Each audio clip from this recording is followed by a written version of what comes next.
Jamaica is in a position where our economic output for the December quarter of 2022 was higher than our economic output for December 2019. Our unemployment is low. We are in unique company globally who can say economic recovery, jobs recovery, but in addition, debt is lower today than prior to the pandemic. Jamaica is one of the few countries that has recovered from the fiscal wreckage left by the pandemic by consolidating public finances and actually lowering public debt. But some people wonder whether more effort should be devoted to foster growth. What are your views on this?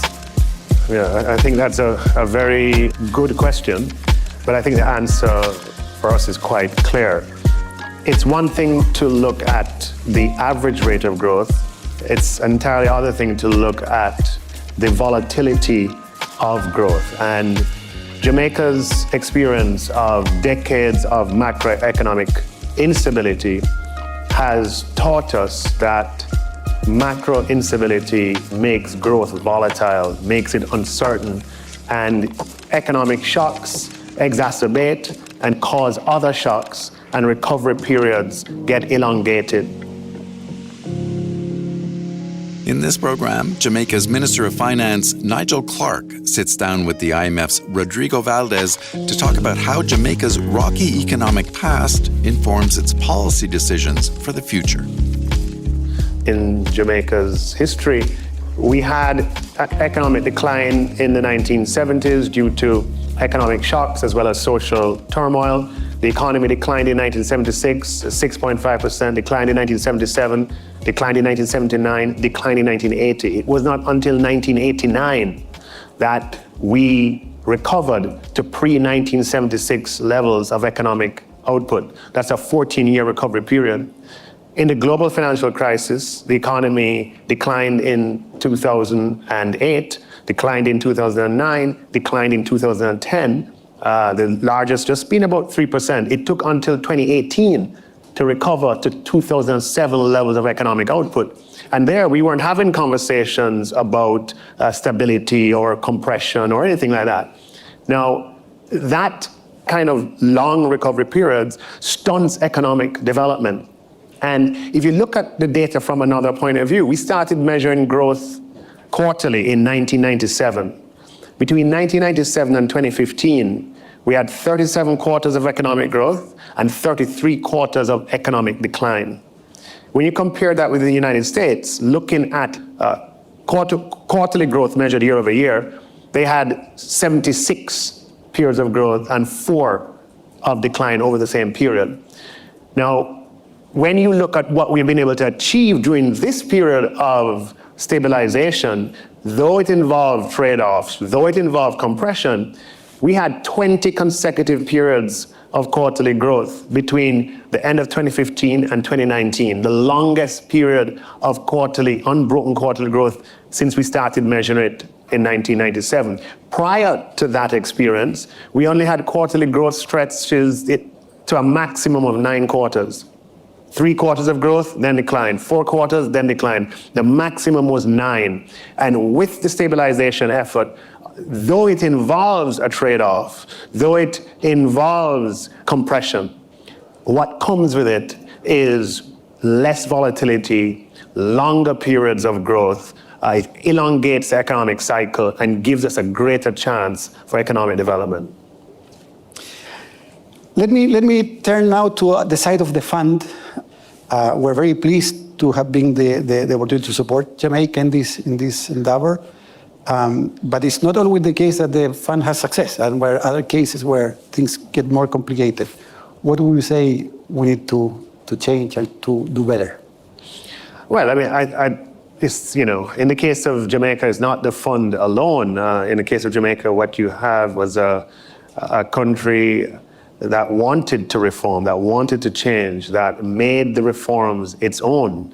The principles are common, but how those principles find expression in a particular country, and in the case of Jamaica, it found expression through our own ownership of the program goals. In terms of what you can do differently,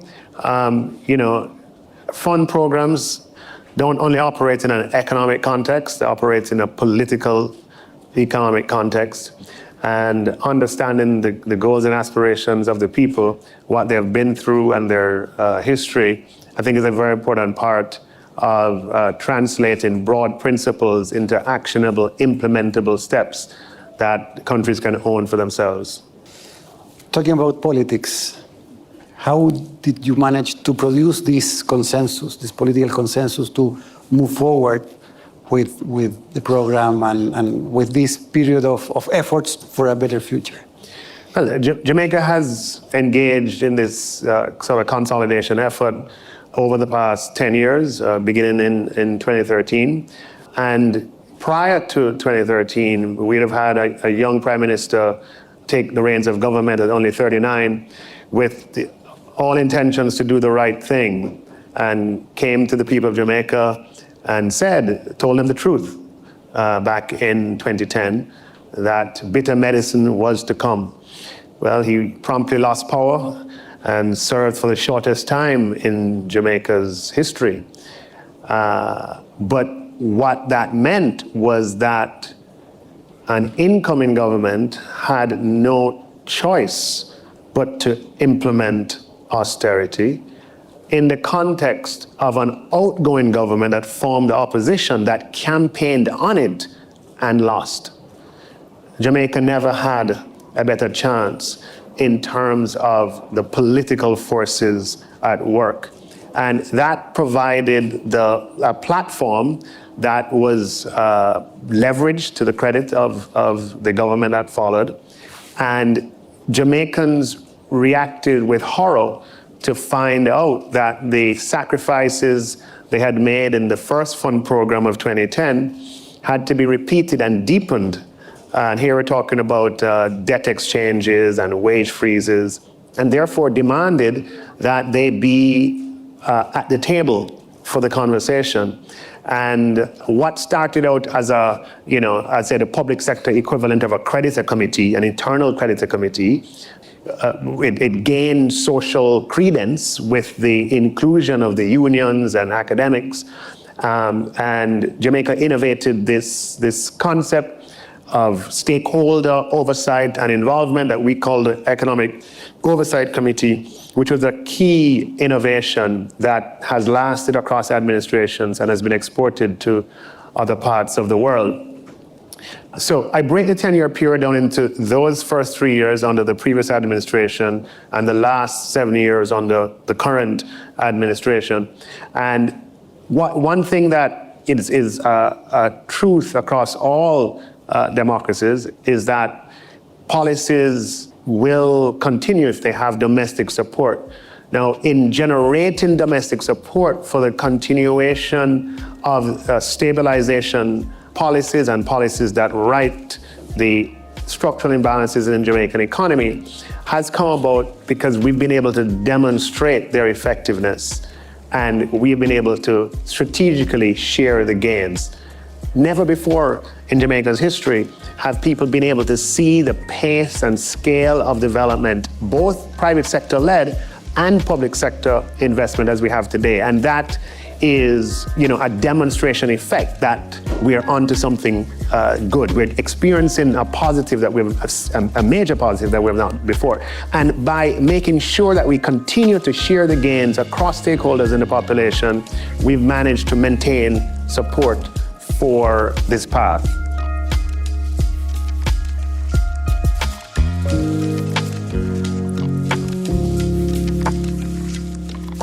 Jamaica, like other countries in the Caribbean, we consider ourselves on the front line of this climate change reality. For us, it's not a debate, it's a reality that we experience on an annual basis. The intensity, and So just a quick reminder here that you're listening to Nigel Clarke, Jamaica's finance minister, and the IMF's Rodrigo Valdés. And they're about to start talking about how Jamaica can deal with the impact of climate change. You'll notice they refer to something called the RSF, or the Resilience and Sustainability Facility, which is essentially a special fund available to countries that are vulnerable to climate and to health risks like a pandemic. Let me switch more now to the future and move to climate change and what Jamaica is doing. Now we have been supporting Jamaica with an RSF. And the question is, what do you expect of this agenda? How can you protect, reconcile climate-related objectives with fiscal prudence? So let me just say that, I find the RSF to be an incredible instrument, one that we have lobbied for a long time, concessional kind of funding that recognizes the broader dimensions of vulnerability. 20-year funding from the IMF, 10-year moratorium, unheard of. And, so as that product was developed, we made sure that we were one of the first to access it. The good thing about it is not only money, even though it's money that comes at a critical time, rising global interest rates, refinancing challenges, and we're able to pre-finance our refinancing with this facility. But it also comes with the support for the kind of climate finance-related reforms that is allowing us to crowd in private investment. With the RSF, we have been able to update our public-private partnership regulatory and policy framework by ensuring that climate-related and green considerations are a part of the PPP policy mix. We've updated our public sector investment program to make sure that the screening and prioritization of public investment projects takes on a climate resilient lens. And we've also tabled policies on electric vehicles as we try to accelerate that transition to a more energy secure future, recognizing that energy for motor cars is about half of the energy that we import. Now, these reforms we've been able to leverage to access financing that makes green infrastructure projects more feasible. The challenge with developing big green infrastructure projects is that, one, it takes money to prepare the projects and bring them to market. And you're competing for scarce resources for which they're high priority areas to which they can be deployed, social expenditure being one prime example.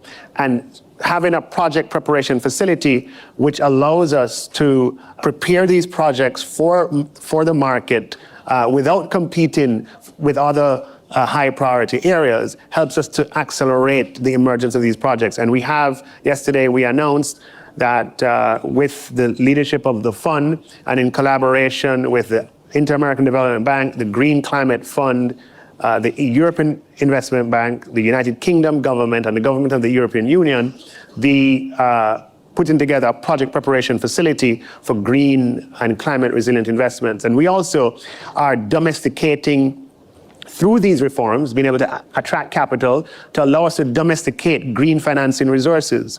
Infrastructure projects that are going to be strengthened with climate resilience considerations are often more expensive. And because they're more expensive, they sometimes are not financially feasible, and you have to blend financing in. The government can't undertake it all, so it goes to the market for a PPP structured approach, but the private investor needs to finance the delivery of that project. But if you're going to burden that investor with climate expectations, making it more resilient, putting nuts and bolts on it to make it resilient to disaster and make it more eco-friendly, then you're imposing costs on the investor. Now, how do you make it affordable for the government to buy the service from this PPP if you're increasing the cost? One way is to blend in other kinds of financing. And the innovation that I'm very excited about that we announced yesterday is that rather than going to the Green Climate Fund in South Korea on a project-by-project basis, on an isolated basis, we are domesticating financing on a portfolio basis in Jamaica, with the government taking the lead with a first loss layer and having multilaterals and bilaterals come in. And so our projects can have access to the blended sort of green financing to make them more feasible. And these are the kinds of innovations that become possible by embracing, some of the climate reforms that I mentioned earlier. And of course, the third prong is the European Investment Bank, who has committed to provide grant funding and long-term 30-year funding, 10-year moratoria for, projects that are climate resilient and that take advantage of the climate finance reforms that Jamaica has undertaken with the support of the RSF. Thank you. Very interesting. Let's round of applause.